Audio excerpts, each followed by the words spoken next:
There's greatness in life. There's greatness inside of you. Let's do greatness with love.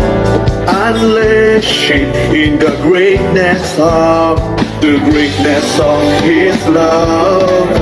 Transformation that you can have, coming from God above. Welcome to the greatness hub. Welcome to the greatness hub.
This Tuesday on Travel for More. The greatness about Philippine tourism, resorts, hotel, explore. With a surprise guest from the hospitality industry. July 6, 3 to 4 p.m. on the Greatness Hub online channel.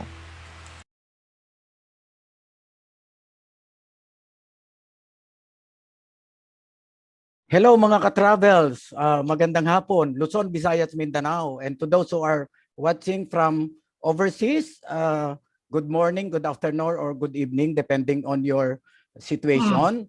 You are, Coach Yanni po, you are tuned into Travel Pa More, your travel guide online channel of the Greatness Hub channel. So today, since our topic is about Philippine tourism, and we will be exploring resorts, hotel. We are very lucky that we have a speaker who is very well versed about hotel and restaurants and tourism industry. Okay, among others kasi itong tao na to ay punong-puno ng qualifications. Grabe, nakaka-insecure. So we are very lucky that we have a guest now who will be talking about the hospitality industry, particularly on resort operations. Okay, our guest speaker, let me introduce to you, is a Doctor of Philosophy in Maritime Education, major in Maritime Management. He is also a host, no, like me, at Marino Filipino TV. So you see him very often also, which is an online show for Filipino seafarers and job-related activities. Right now, he is the president of the Technical Schools of Manila Incorporated, or ATSME, and a board member and treasurer of the Philippine Association of Maritime Training Centers Incorporated.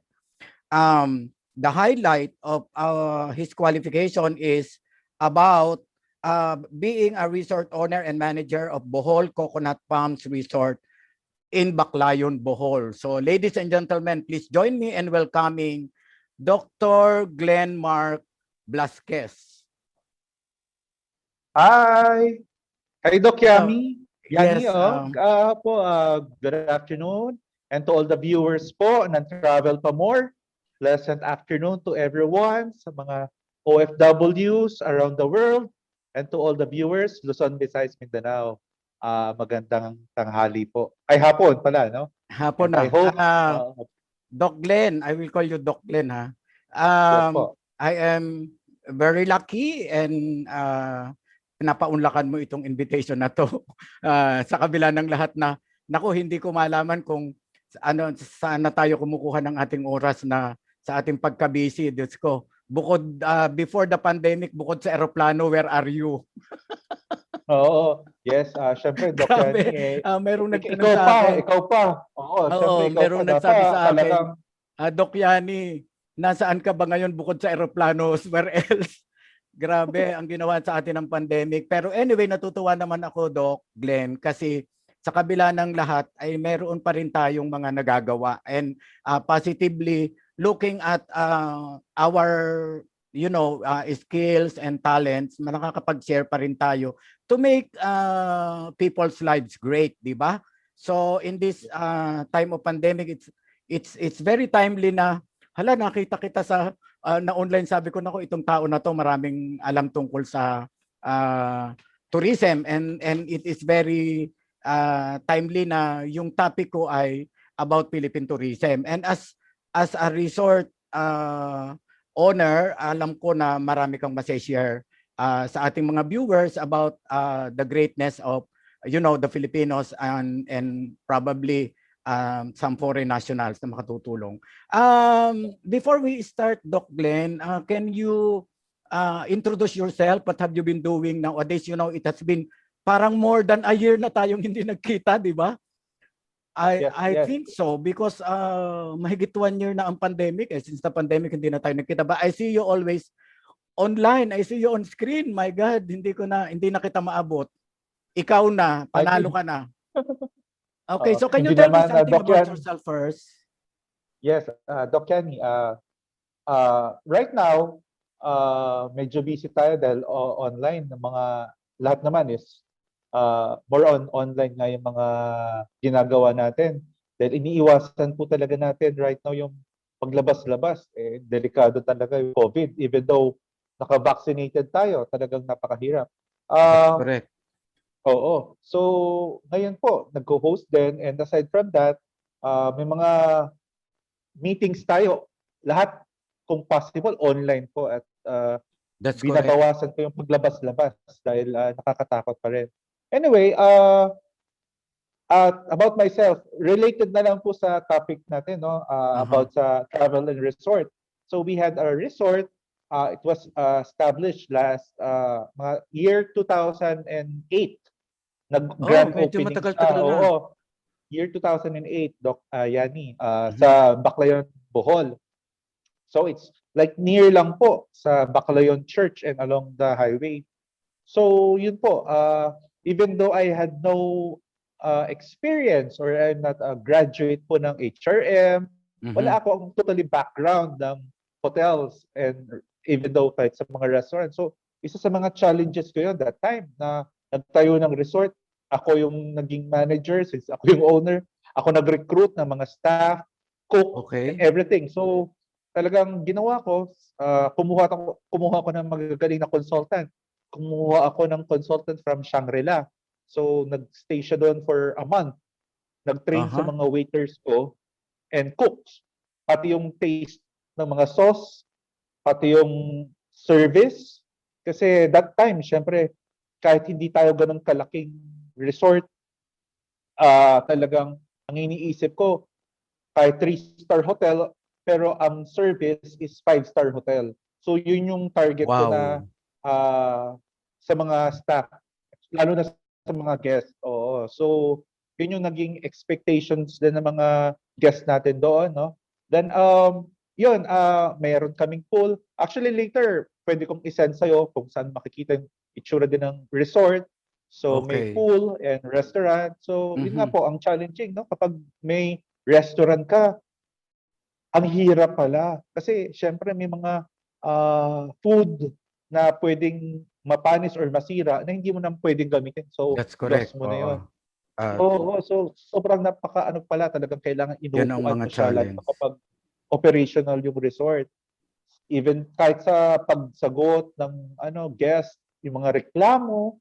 So kumuha rin Aha. ako ng, syempre ayaw ko naman kunin lahat ng problema. So kumuha ako ng mga manager din na supervisor, Mhm. iba sa supervisor for housekeeping, iba yung supervisor for kitchen, yung mga ganon. That's correct. So So medyo ang dami natutunan palang ko siya. oo. Oo, ang So dami, maraming ang mga hirap. challenges ka na and this is a learning experience from you. Isipin mo, Dr. Glenn Blasquez, ngayon ay in the hotel and hospitality industry, my God. 'Di ba? That's amazing. So from studying law sa De La Salle University and taking business management at saang school to? From Oo, the Centro Escolar, 'di ba? Pero yes po. sa palagay mo ba nagagamit mo yung mga skills na natutunan mo in law and sa business management? Yes, of course, Doc Yanni. Actually, di lang yun sa mga experiences natin, no? Na talagang, syempre like sa law school, kailangan talaga ng pagtitiyaga. So doon ko siya nagamit ng pagtitiyaga. And of course, At yung saka probably sa legalities ng operation ano and handling legalities, people. yes, of course, that's true. Correct. Lalo na sa mga, isa sa mga mahirap na challenging siya, di ba nga, yung mga staff mo. Kasi like sa province namin, panay fiesta, di ba? So panay absent and everything. So paano mo siya bibigyan ng mga memos na That's kapag panay correct. absent, Oo. or So di ba, mayroong dapat human resource tanggalin na management pag ka ring oo, so kailangan sa natin trabaho. magkaroon ng discipline, di ba? Ako rin kasi sumalo nun eh. Human resource. Tsaka alam Yeah. mo ba, Doc Yanni, during that time, syempre kailangan may driver ka na available. Uh-huh. So minsan dumadating sa point na ako rin nagda-drive sa mga guests dahil yung driver ko wala. So mga Yeah, gano'n, yung oo. mga times na That's susundin mo sa possible kasi ako airport. Oo. naka-experience ako ng ganyan na I have to be ferried to the airport ay yung driver ay wala. So alam mo ba yung presidente ng company ang dahil galit na ako dahil malilate ako sa flight ko. And those are some of the challenges and probably mga trying times na we have to be responsible at saka doon lumalabas yung ating creativity and initiatives in order to respond to the customers needs, di ba? Yes, Doc oo. Glenn, 'di ba, Yes. noong before the pandemic, smooth sailing naman ang mga business. I'm sure maganda din because ang Bohol ay one of the tourist destinations dito sa Pilipinas, hindi lamang para sa ating mga Pilipino, kung hindi pati sa mga foreigners, 'di ba, na pumupunta sa Pilipinas. Bohol is on their list. Pero biglang nagka-pandemic and there was Yes. a stop para bang tumigil ang mundo natin. So how were you able to cope with these challenges? Mm. Right now kasi, Doc Yanni, almost halos lahat nag-close. Totally shut down muna dahil yung operations, since bawal din tumanggap ng guest, and yung mga guests kasi na pwedeng tanggapin is dapat nag-apply para as quarantine Aha, facility, di ba? So yun yung mga tinatanggap nila, yung mga OFW. And kapag quarantine facility ka, mako-consider ka dapat 5-star resort ka, 4 to 5 star. So talagang yung mga pababa like us, talagang stop operation kasi wala na rin kaming pampapasahod sa mga, yung mga staff and everything. correct. So anong gagawin kung wala namang guest? So until now, naka-close pa rin kami dahil ang pwedeng tanggapin is locals lang eh. Hindi pa Okay. pwedeng tumanggap. And wala mo ng tours sa Bohol. Mhm. That's correct. So, So ngayon magandang kung halimbawa balita. Oo. sa Panglao ka lang naka-check-in, doon ka lang. Hanggang doon ka lang. Okay. And this is most likely for the locals because travel is still according to protocols, right? Mhm.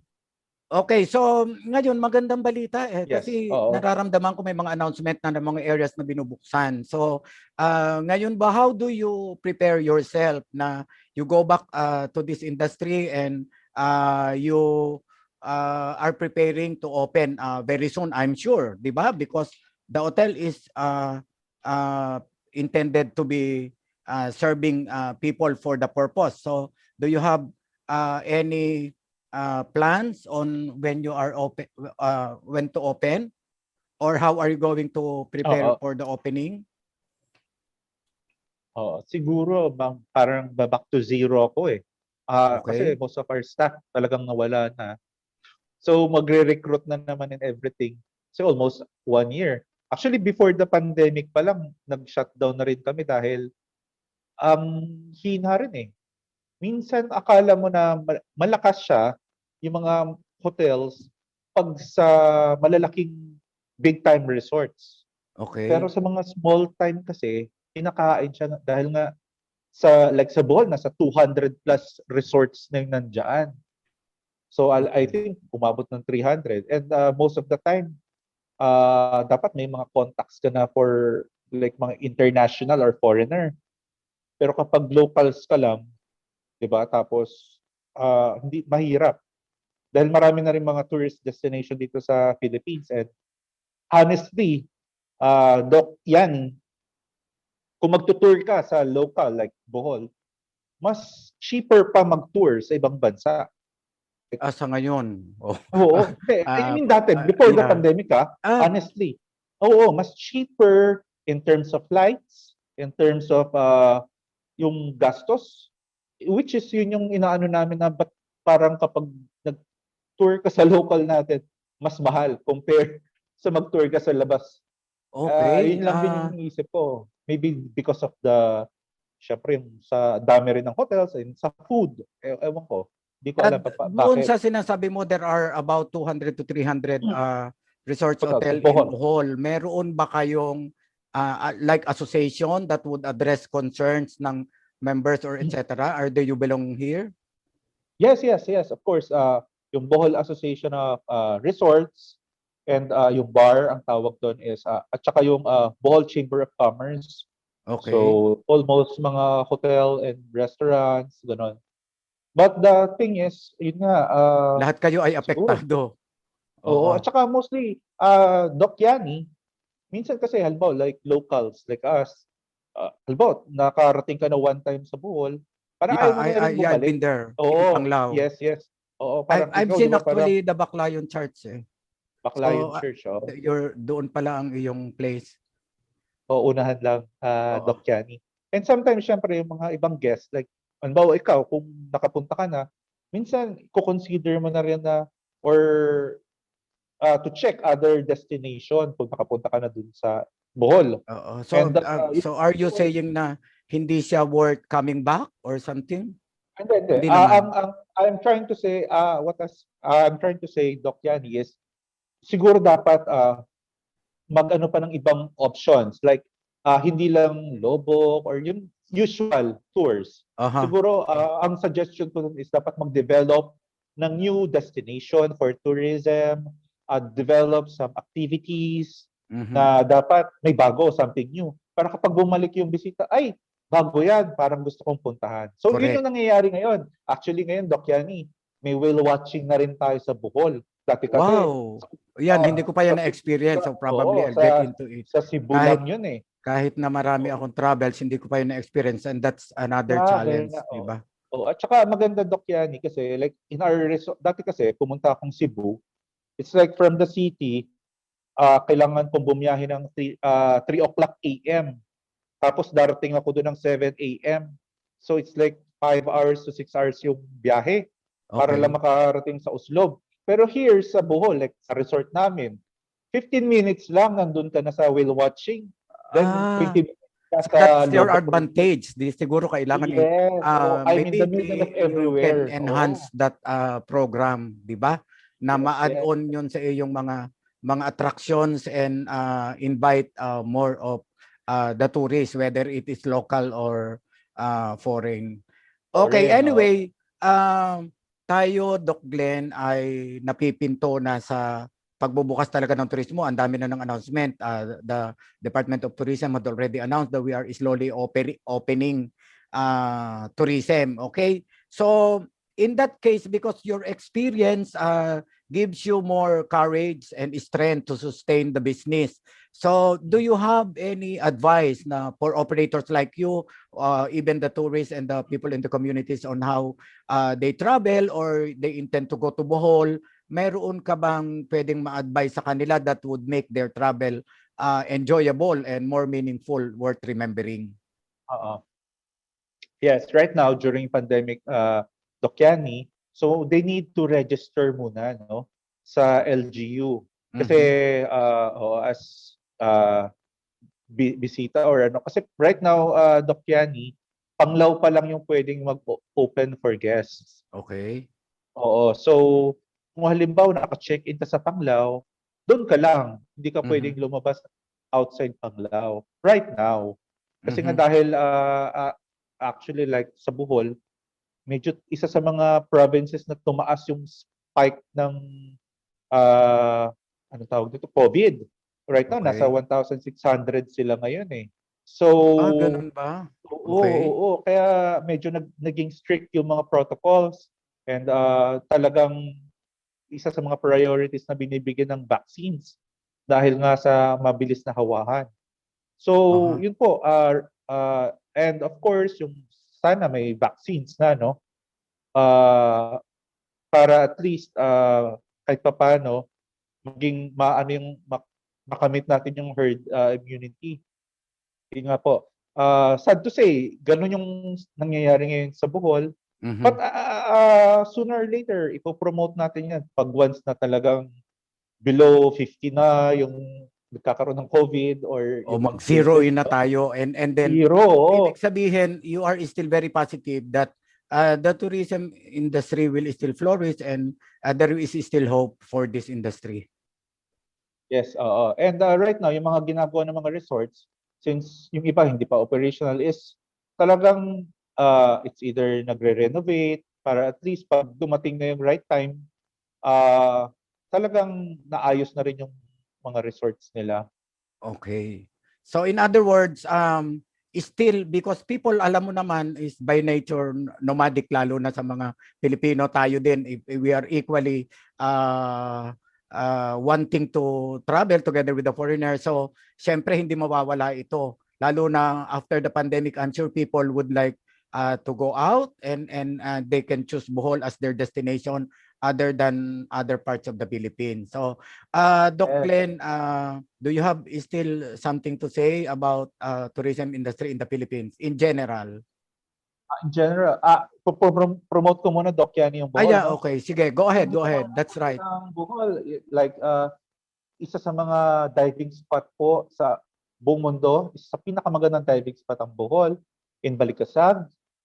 At saka meron doon din po makikita yung tarsier, no? Yung Yeah. The- yeah, oo, yung Is this the maliit. smallest? Kasi binanggit ko yan dati. I'm not very familiar. Baka magkamali ako na smallest monkey ba yan in the world or one of the Endangered smallest? species. Kamukha lang siya ng monkey pero hindi daw siya ano ng monkey. Ganun Anyway, ba? oo. Pero But it's only in the only found Philippines. in That's one Bohol. good thing. Only found in Bohol.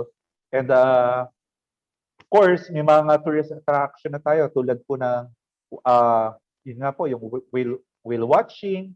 Meron na rin siyang ano, yung round the world, Doc Yanni. Ano Yung yun? para kang nasa buong mundo. Yung halimbawa, nasa Paris ka, no? Yung Aha. itsura, may mga Paris sa Singapore and UK, California Bridge. May mga ganun na, San Francisco Bridge. So parang, Okay.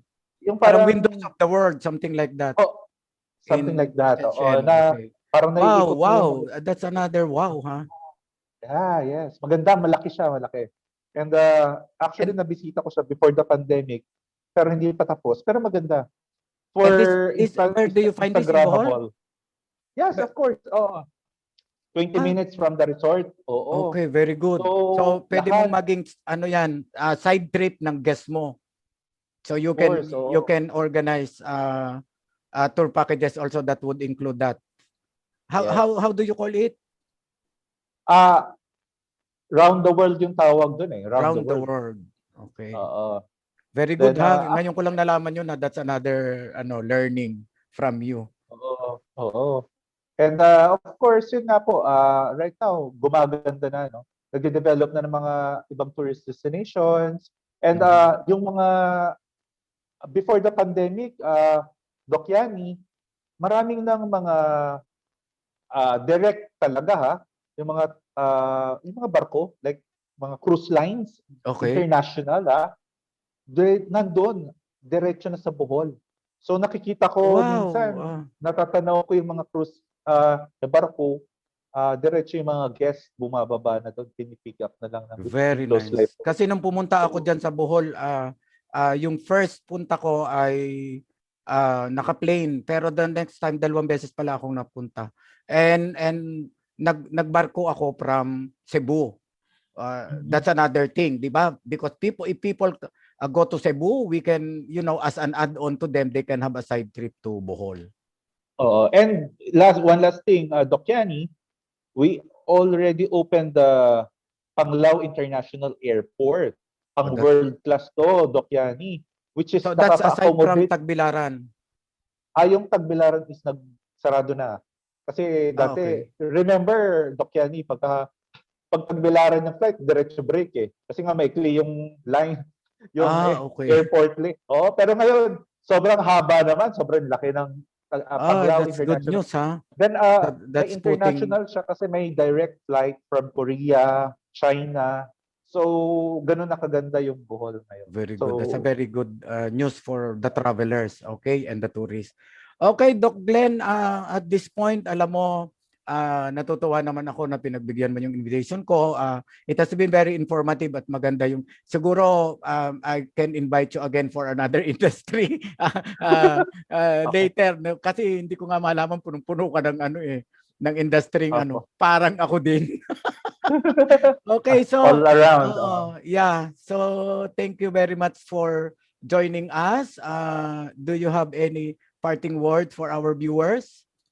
Of course, to all the viewers, dapat po panoorin nyo lagi yung Travel to More ni Doc Yanni. Let's support each other, no? Your of course, travel guide online show.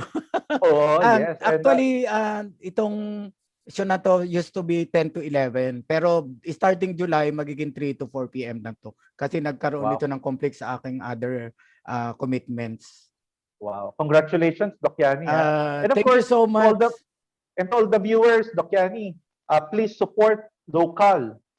So local food, local tourism, of support course. Local tourism, local food, local kung anong meron tayo, no? So that's let's correct. support Because other the country now needs a lot of activities that would bring us back, no, to the limelight and bring people to doing things the normal way and ways to do that. Okay? So, yon palakpakan natin muli Dr. Glenn Mark Blasquez, ang manager po and business owner ng hotel sa Bohol. So he is also inviting you to visit Bohol should things come into normal very soon. So thank you so much and good afternoon po. Maraming salamat, Dr. Glenn. Bye-bye. Bye-bye. Salamat.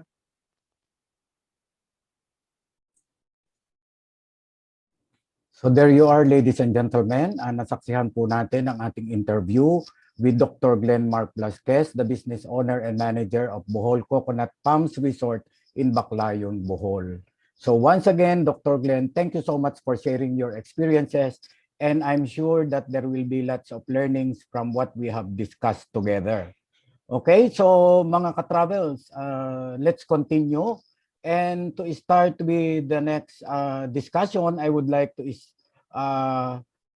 take the quotation of Laura Marano, an American actress.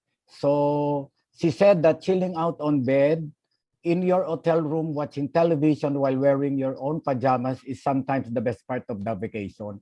I think I can relate so much with this because I have experienced that when I stay in the hotel, I feel that I am relieved. I feel that I I break the monotony and it gives me a good feeling to be away from the routines of what I'm doing, and this serves as a sign of relaxation. Okay, so to introduce, since our topic is about resort hotel exploration, let's talk about staycation. Now, staycation has been very popular during this pandemic because it gives us a limited mobility for anything that we would like to do or anywhere we want to go. Now, when we say staycation, it is a portmanteau of stay and vacation, or holiday, portmanteau of holiday and stay. So this is actually a period in which an individual or family stays home and participates in leisure activities within truth distance of their home and does not require overnight accommodation sometimes. In British English, the term has increasingly come to refer to domestic scene, taking a holiday in one's own country as opposed to traveling abroad. So when we say staycation, mga ka-travels, ang ibig pong sabihin nito ay just a short distance probably from your home, or it happens only in the national level. No, it does not speak of travel overseas or to other countries other than that of the Philippines. So staycation, the common activities include use of a backyard pool, visits to local parks and museums, and attendance at local festivals and amusement park. Of course, this time of pandemic, mga ka-travels, it may not be possible, but we are still hopeful that sooner or later, we will be able to do things of this sort. So some staycationer also like to follow a set of rules, such as setting a start and end dates, planning ahead and avoiding routine with the goal of creating the feel of a traditional vacation. So alam naman po natin, pag sinabi po natin vacation, it is a break, no? Other countries like Japan, I think they do mandatory requirements for people to do a vacation so that when they get back, they are fully recharged and they can work better in good shape. Okay? So more so, staycation achieved popularity in the US during the financial crisis in 2007 and 2010, where people were given the chance to stay more of their home rather than going out. And staycations also became a popular phenomenon in the UK in 2010 as a weak pound sterling made overseas holidays significantly more expensive. So mayroon po tayong mga real reasons kung bakit po ang staycations ang nagiging popular by just staying in the locality or going places other than other countries but in the domestic scene. In 2020, because there was a pandemic, staycations became common in the Philippines. Okay? So when planning a break, there's a lot of things to consider, like logistics. Remember my former discussions in the previous episodes. We have to plan for the date, for the duration, how long do we stay, our budget, and the location where we are going to go. But getting most out of your experience, once decided where and when you want to go, choosing your accommodation is a big decision that you have to make. Okay? So spoil for your choice with beautiful, vibrant, and welcoming places to stay, as there's a lot of a variety of different accommodation types to choose from. Of course, when you choose a place to stay during your vacation, it will depend on availability, accessibility, and your preferences and affordability. Okay? So accommodation can be in a form of camping. Okay? So in camping, you may stay in tents that can be a little bit expensive, okay, and it offers a great value of money in some truly scenic locations. I think we have a lot of camping places. I know one in Tagaytay and many also in the south.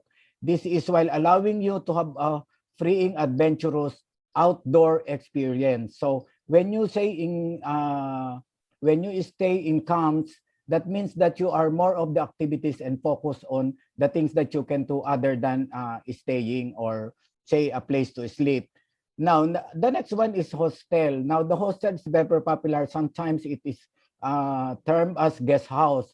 When we say hostel, if you are traveling as a large group or if you're on a shoestring budget, hostel can offer a basic yet comfortable place to rest.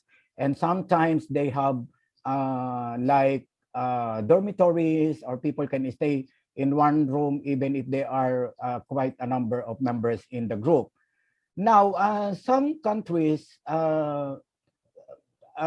have taking a caravan. Now, taking a caravan means that whether you've got your own or have decided to rent one or stay in a static caravan home, a caravanning holiday offers an affordable escape without compromising on standards. Of course, some of caravans have their own facilities like to attend to your personal needs, like taking a shower, changing clothes, or etc. Again, the focus of this vacation is on activities that you can do on places. Okay. The next one is glamping. This is something new to you. When we say glamping, it is glamorous camping, which means anything from fancy tents to luxury cabins. So portable tent to geodesic or domes or building, and choosing a glamp allows you to experience the outdoors while enjoying a unique getaway from home. Okay. Now, the next staycation accommodation is self-catering. So as the word suggests, a self-catering property provides a perfect base for your holiday. You can do your cooking and make yourself more comfortable, enjoy your home away from home, amenities that allow you flexibility for your dining choices. Of course, you can bring food to cook, or you can bring cooked food already. Explore local cuisine or flex your cooking abilities in the kitchen depending on your more and taste preference of your family. So in other words, when you stay in a self-catering staycation accommodation, you can even explore on food in the local, and that you can have a taste of how they are, and maybe you learn also from their cooking. Okay, so the next one is hotels, and this is one of the very popular place to stay. Whether you're looking for the best value for money or best experience money can buy, Hotel Holiday offers a pressure-free escape where you don't have to worry about doing the dishes. Of course, because you will be served, you can even have room service, and it calls for some differences in terms of financial requirements too. Resort hotel often contains full-size luxury facilities and with full service accommodations and amenities.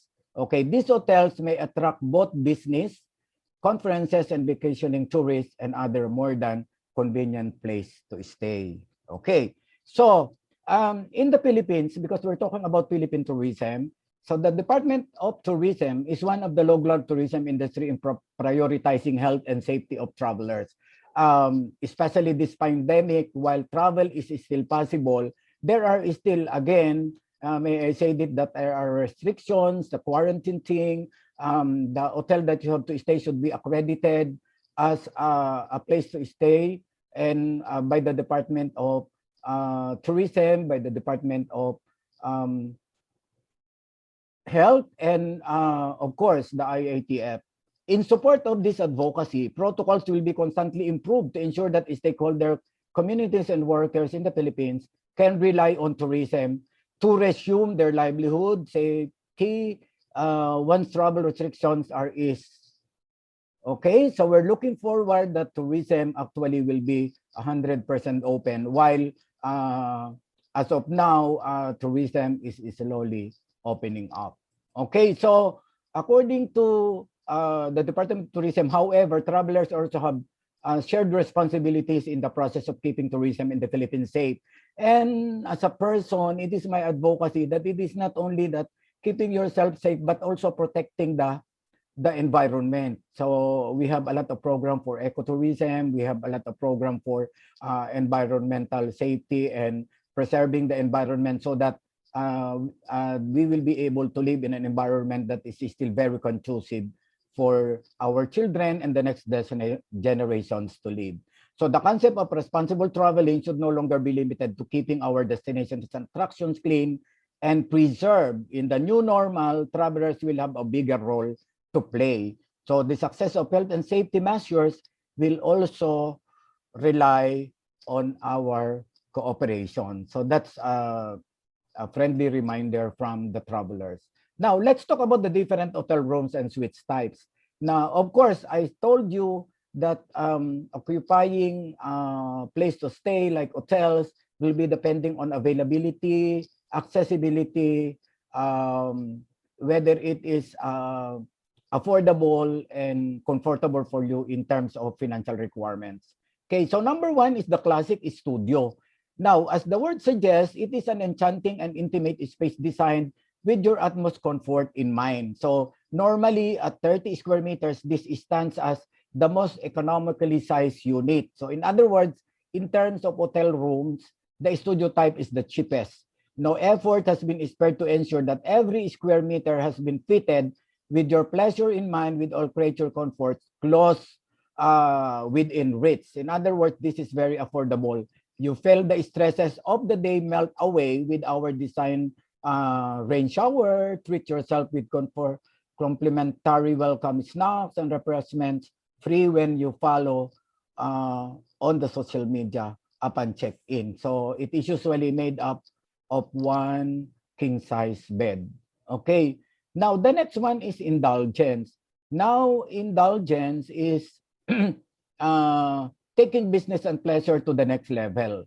So a stay in this room makes for an indulgent experience. A plus modular king-size bed that can converted to a twin configuration upon request. So in other words, the bed can be separated for two, and whether you are staying for business, pleasure, or both, and the complimentary high-speed Wi-Fi also provided with television and international channels to ensure that you stay connected 24/7, especially this time of need that we need the internet. Okay. Next is the prestige. Of course, what I am saying are the different types of rooms which varies from one hotel to another, which I'm going to discuss to you later. Okay, when we say prestige, bath time bliss with unparalleled city views with two beds that will ensure that you and your traveling partner will have ample personal space.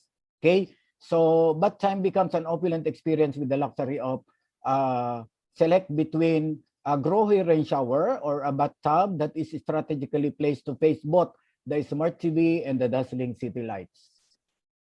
So high-speed internet comes complimentary in this type of room. So usually they have two queen beds.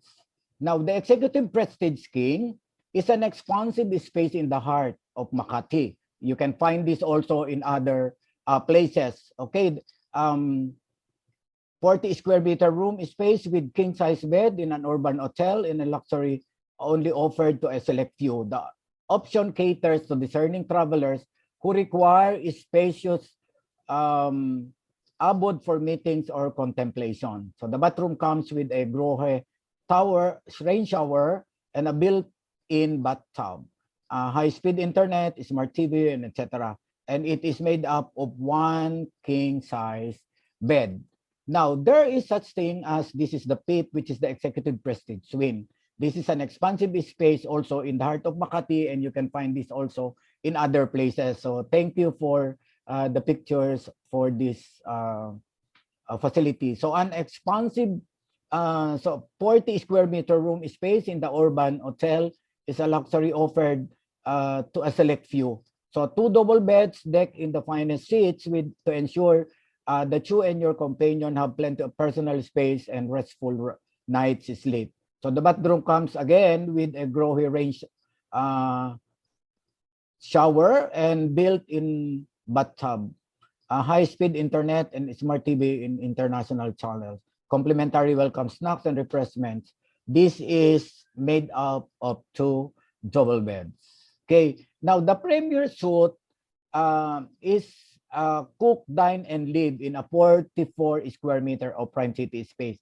A king-size bed, laundry facilities, and a fully functional kitchen are just some of the few perks that come with this residential category. So a panel between the kitchen and the living room swivels out of the request, allowing you to partition the space as you please. So depending on who are occupying the room. So the toilet comes with a rain shower and a built-in bathtub. Stay connected also with 24/7 complimentary high-speed Wi-Fi and a smart HD television.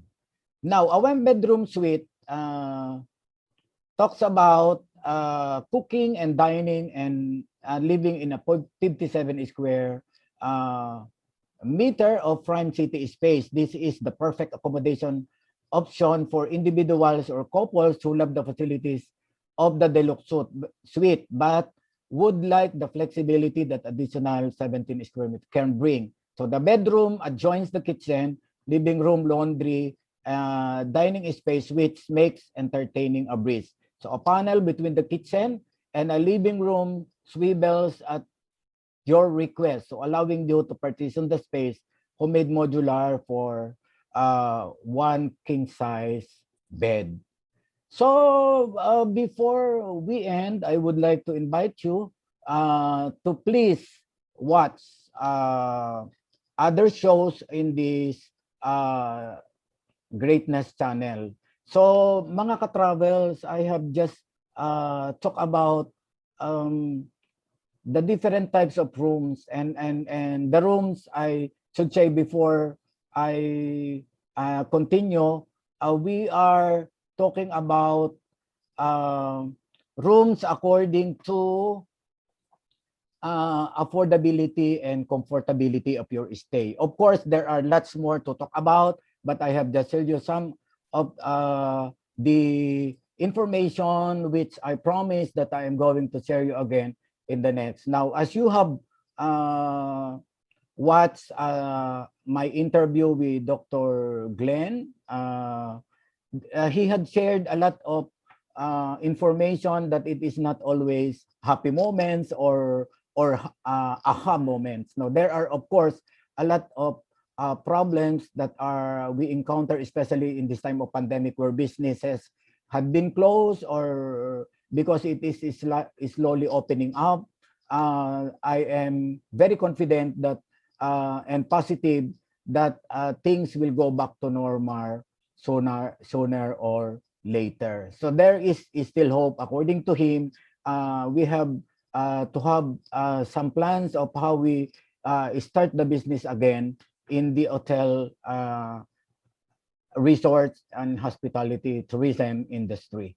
Okay, so please, I request you to watch the other shows especially on the Tuesday Greatness. So power to the Tuesday group, which is for 12 to 1 p.m. We have It's Prayer Time by Coach Ira. Of course, Travel for More 3 to 4, that's me by Coach Yanni. 4 to 5 p.m. Great Shopping by Coach Harvey. 5 to 6 p.m. Teacherpreneur by Coach Marife. 6 to 7 p.m. Teaching Out of the Box by Coach Curry. 8 to 8 p.m. Transform by Coach Jaren. And 8 to 9 Speak with Success by Coach Ses. Kay mga ka-travels, lahat po ng aming show sa The Greatness Hub Channel ay mayroon pong mga kakaibang mga tema o mga information po na ating mapupulot sa iba-ibang shows. Also in all the shows in other days, no, because the Greatness Hub Channel operates 7 days a week. So we have from Monday to Sunday, iba-iba po ang ating. So I would encourage, because marami po tayong mga kapupulutan na aral, informasyon, mga life sharing that would be life-changing also. Okay, so at this point, I would like to thank, of course, iHelp, which is the author of all of this. Kung wala po tayong ganito kung hindi po dahil sa kanila. So the people behind iHelp, Coaching and Business Solutions, and the Greatness Hub channel, and also my company, ABCS Travel and Tours, ABCS Plus Travel and Tours. Okay, so where do you find us?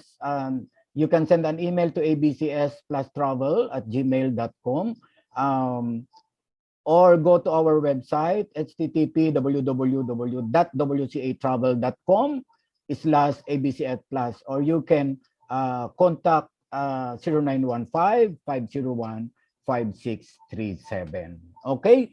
So with that, ladies and gentlemen, mga ka-travels, people who have watched, I would suggest that if you would like to watch and know information about travel, ABCS Plus Travel and Tours is going to provide you with information and the services that we provide, like online ticketing, hotel reservation, travel and tours, and a lot more. So stay with us for the next episode. We'll be talking about seniors traveling rights and privileges. Okay, so once again, magandang umaga. Ito po si Coach Yanni. Nag-aanyayang muli sa inyo sa susunod na episode. 3 to 4 na po, effective July, ang every Tuesday, Travel Pa More, your travel guide online show. So mabuhay po tayong lahat. Marami pong salamat sa inyong panonood, and God bless you all. Thank you very much. Bye-bye.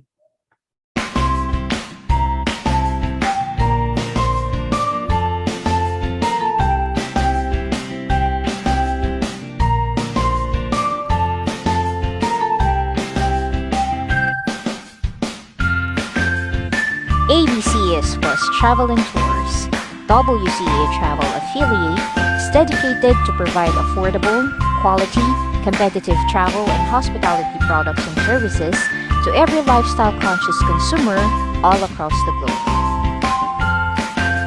ABCS Plus Travel and Tours wants to fulfill WCA Travel's mission, which is to be of great help to every individual or family, so they can have extraordinary travel experiences by giving them only the best options for their travel needs.